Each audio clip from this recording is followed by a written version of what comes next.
harwo uri ugeze ubona Imana ikingura hanga ikazana byibuze n'ibihumbi 100 hano.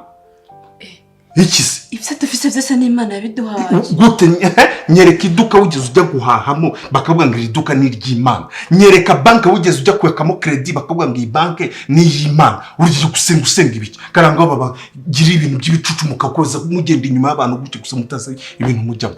Wowe uri umudamu hano mu rugo uri kumva nta kintu kimwe wigeze umburana. N'imodoka nimba uyishaka uzambwira inyiguye.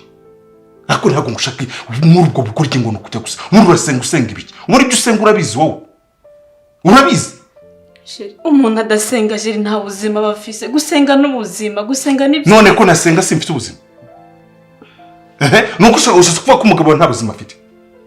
Ariko kuye nawe kwiga gusenga. Niga ibiki? Erega umuntu adasenga ashobora kugenda gutya ariko imwemu yiwe itariho nyine. Itariho nuko ngo ngenda mu utariho nyine nk'ikintu kiraho cy'igipapuro kiri kugenda gutyo.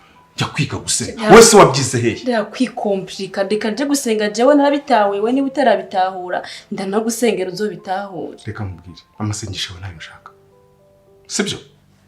Amasengesho yawe ntayo nshaka. N'ikindi kintu cya kabiri ibyo bintu byo kumbwira ngo uragiye ugiye gusenga afuza ari mba runambwiye byibuze ngo ari n'ikibanzo ugiye kugura bakurangiye mu komisiyoneri yakurangiye ati hari ikibazo kirahana ngo ino tujye kukigura aho ngo nari kukwemera ariko kuri icyo ngicyo ko ngo ugiye kujya gusenga nimba ushaka kujya gusenga koko ugenda ugiye kuko umugabo wawe araba ari Imana njye ntabwo ndabanye umugabo